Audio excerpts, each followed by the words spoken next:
안녕하세요. 매일 새로운 사연을 전하는 읽어주는 사연 라디오입니다. 구독과 좋아요, 많은 공유 부탁드립니다. 오늘의 사연 시작하겠습니다. 안녕하세요. 결혼한 지 1년 만에 이혼하게 된 30대 여성입니다. 아이는 없어요. 솔직히 말하자면 있을 뻔했었는데 유산했거든요. 그리고 그때는 정말 왜 나에게 이런 일이 생겼을까 하는 생각에 하루하루가 괴롭고 힘들었는데 지금 이렇게 남편하고 이혼하고 나니까 이런 말하기 뭐하지만 차라리 잘 됐다 싶은 마음도 들어요. 아이가 있었다면 이렇게 결정을 내리기가 쉽지 않았을 테니까요. 오만정이 다 떨어져서 이혼했기에 남편이라고 부르고 싶은 마음은 눈꼽만큼도 없지만 그래도 편의상 남편이라 칭하겠습니다. 남편하고는 지인의 소개로 만났고 궁합도 안 본다는 4살 차이였어요. 물론 그런 이유로 결혼을 결심한 건 아니고 매사 논리적이고 이성적인 남편의 성격이 좋았거든요. 여담이지만 남편을 만나기 한참 전에 잠깐 사귀던 사람이 있었는데 그 사람은 감정 기복이 어찌나 심하던지 그 장단에 맞춰주다간 스트레스로 제가 어떻게 될 것 같더라니까요.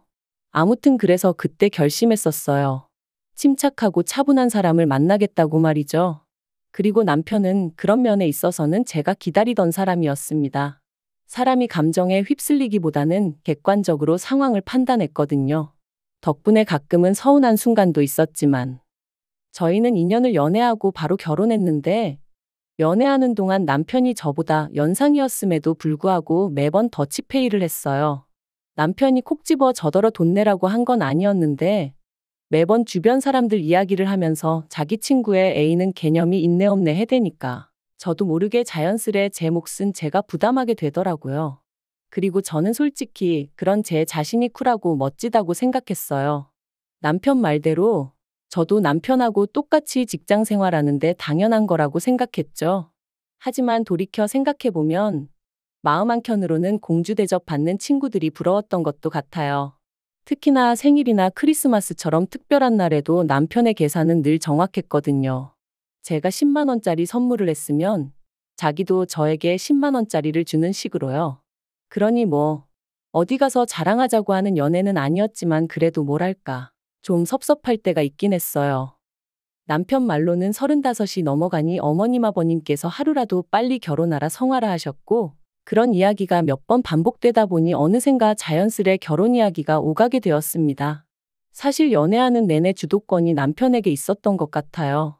남편이 저보다 나이도 많았고 지금 생각해보면 개소리가 대부분인데 아무튼 그때는 그런 생각은 못하고 그저 좋은 게 좋은 거라며 남편 의견을 많이 따라줬거든요. 그리고 결혼 이야기가 나오면서 남편이 그러더라고요. 요새는 다들 반반 결혼하더라면서 그게 자기가 봐도 서로에게 공평한 것 같답니다. 성인 두 사람이 만나 가정을 이루는데 기여하는 바도 동일해야 서로 동등한 권리를 가질 수 있는 거 아니겠냐면서요. 마침 또 그 무렵 여성 인권에 관한 뉴스도 쏟아져 나올 때라서 그게 정말 그럴듯하게 들렸죠. 그래서 10원짜리 하나까지 반반 부담해서 결혼했습니다.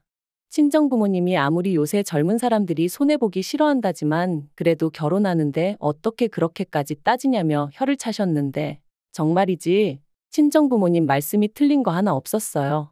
사랑해서 하는 결혼이라면서 10원짜리까지 따져가면서 결혼했다는 게 지금 생각해도 어이가 없네요.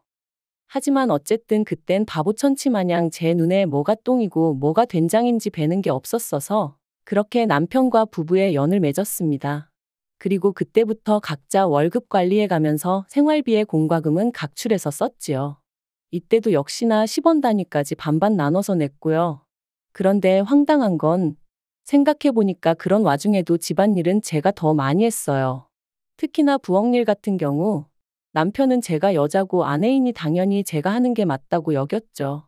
그런데 저 또한 그게 불공평하다 생각치 못하고 어째서인지 당연하게 받아들였어요. 남편은 늘 저더러 살림을 잘한다, 야무지다 이런 말로 저를 칭찬했고 그러면 왠지 인정을 받는 기분이었거든요. 바보 같았죠, 정말로. 제가 도대체 뭘 생각하면서 살았던 건지 모르겠네요. 그런데 그렇게 신혼생활을 이어가던 결혼한 지 8개월째 되던 때였습니다. 어째서인지 그 무렵 몸이 찌뿌둥하고 평소와 다른 게 느껴지더라고요. 그래서 별 생각 없이 감기 몸살약을 먹으려다가 문득 혹시나 하는 마음에 병원을 찾았는데 임신이었죠. 계획보다 빨리 찾아와준 아기 천사 때문에 놀라기도 했지만 이내 그 놀람은 기쁨으로 바뀌었고 바로 남편에게 연락을 했어요. 남편도 소식을 듣고는 정말 뛸 듯이 기뻐하더라고요. 하지만 임신 4개월 차가 돼가던 때 시부모님과 함께 점심 식사 자리를 갖게 되었는데 이런저런 이야기가 오가던 와중에 산후조리원 이야기가 나왔어요. 그래서 제가 주변에 다녀온 언니들하고 친구들에게 물어서 몇 군데 알아놨다 하니까 남편이 대뜸 비싸지 않냐면서 저더러 모아둔 돈은 있냐고 묻더라고요. 그리고 그 얘기를 듣는데 솔직히 순간 이게 무슨 소리지 싶었죠. 그래서 산후조리원비를 내가 내라는 거냐니까 산후조리원은 선택이지 필수가 아니잖아 그러더라고요. 지구상 모든 여자들이 출산하고 산후조리원에 가는 건 아닌데 한국 여자들만 유독 유난스럽다면서요. 그러면서 저더러 제 돈 내고 갔다 온다 하면 그건 뭐라 안 하겠는데 대신 다녀와서는 집안 청소도 2주 동안 제가 해야 된답니다. 제가 집을 비운 동안은 자기가 다 해야 한다면서 말해요. 그리고 그런 이야기가 오가는 동안 시부모님이 보이신 반응도 어이가 없었습니다. 솔직히 다른 사람들 말이 아이를 가지면 산후조리원 비용 정도는 시댁에서 지원해 주시는 일도 있다던데 저희 시부모님은 산후조리원비를 아내더러 내라는 한심한 당신들의 아들을 보고도 웃기만 하실 뿐 하다못해 말이라도 왜 그러냐 그런 소리 좀 하지 마라 뭐 그런 말씀 한마디조차 없으셨거든요.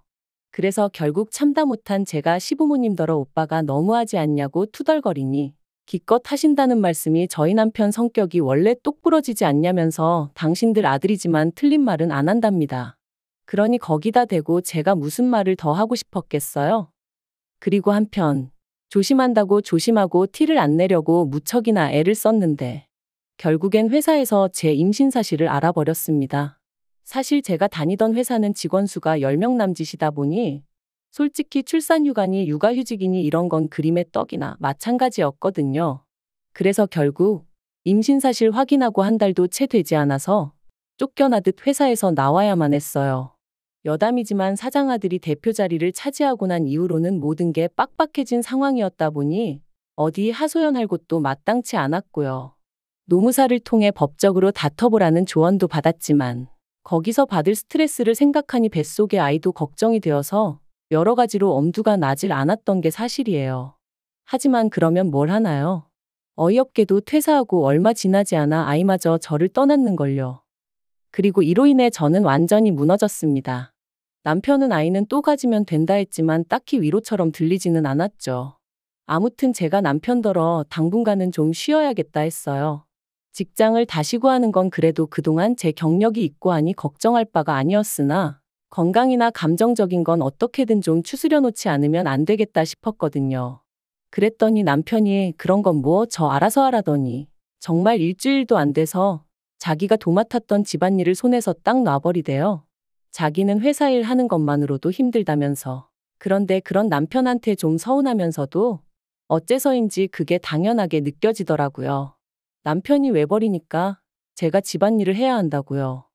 하지만 그렇게 지낸 지 한 달쯤 됐나 남편이 저더러 왜 생활비를 안 내놓냐는 거예요. 그래서 제가 난 직장을 안 다니지 않냐니까.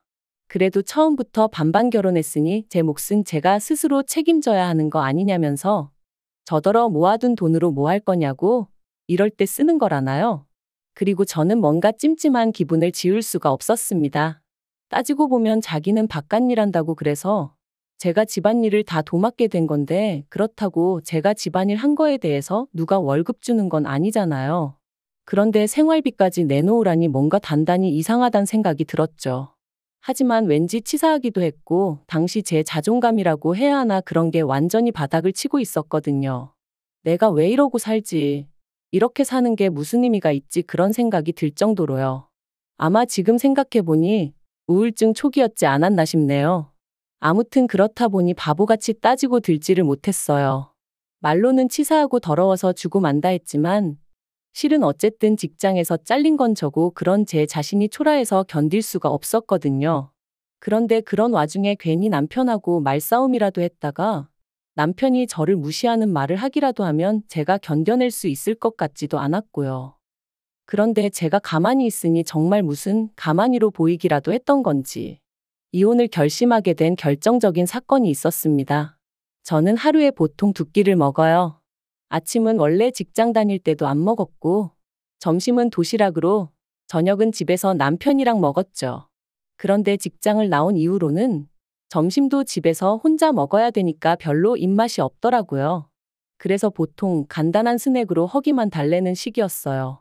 그리고 덧붙이자면 이 간단한 스낵은 전부 다 순수한 제 돈으로 샀습니다.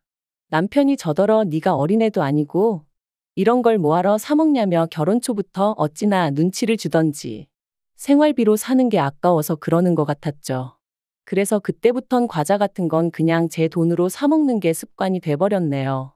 그리고 그날도 점심은 쿠키 몇 조각으로 때웠더니 오후 5시 좀 넘어가니까 배가 고프더라고요.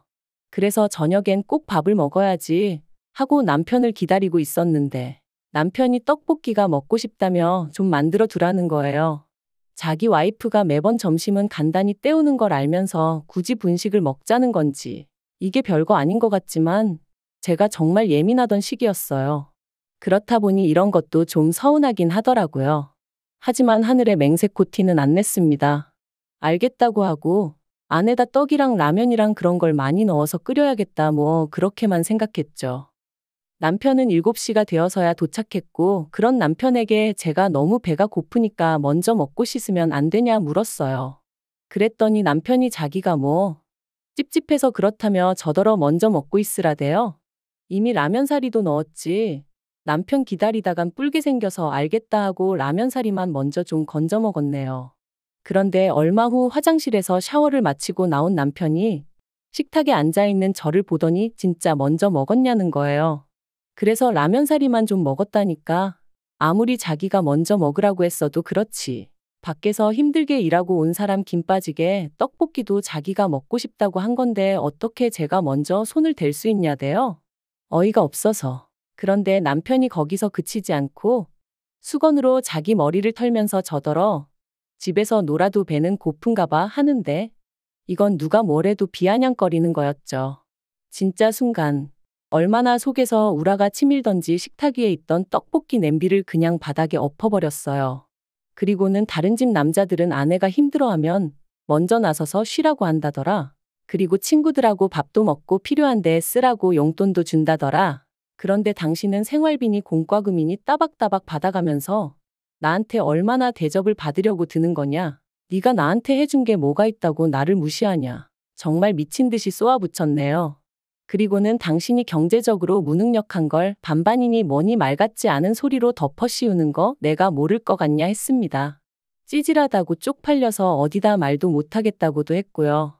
그랬더니 남편이 저더러 말 다 했냐며 남들은 남산만하게 배불러서도 회사 생활 잘만 하던데 너는 직장도 잘리고 애도 못 낳지 않았냐며 그런 저보다 자기가 100배 1000배 낫다대요? 그리고 그 소리까지 듣고 나니까 정말 오만정이 다 떨어지더라고요. 그래서 더는 뒤도 안 돌아보고 핸드폰하고 차키만 챙겨서 바로 친정으로 향했습니다. 밤 9시가 다 돼서 시집간 딸이 연락도 없이 친정에 왔으니 친정부모님이 얼마나 놀라셨겠어요. 저는 그런 친정부모님 품에 안겨 그동안의 서름을 다 풀어냈고요. 그러자 친정부모님 2분 다 무슨 그런 자식이 있냐 하시며 가만두지 않겠다고 하시더라고요. 그리고 이튿날이었습니다. 아침부터 현관밖이 소란스러워 내다보니 남편이었어요. 남편이 저를 발견하고는 얘기 좀 하자길래 현관을 열었더니 기껏 한다는 말이 어제 제가 어지른 거 자기가 치우느라 진짜 고생했다면서 자기가 말이 지나쳤다면 미안하지만 저도 그렇게 무식한 행동을 했으니 잘한 건 없답니다. 그리고는 그러니까 지난 밤에 있던 일은 없던 일로 퉁치자대요. 정말이지 이 인간 머리는 폼으로 달고 있나 싶었죠. 사과 같지도 않은 미안하다 한마디 틱 던져놓으면 내가 쪼르르 따라갈 줄 안 건가 싶은 게.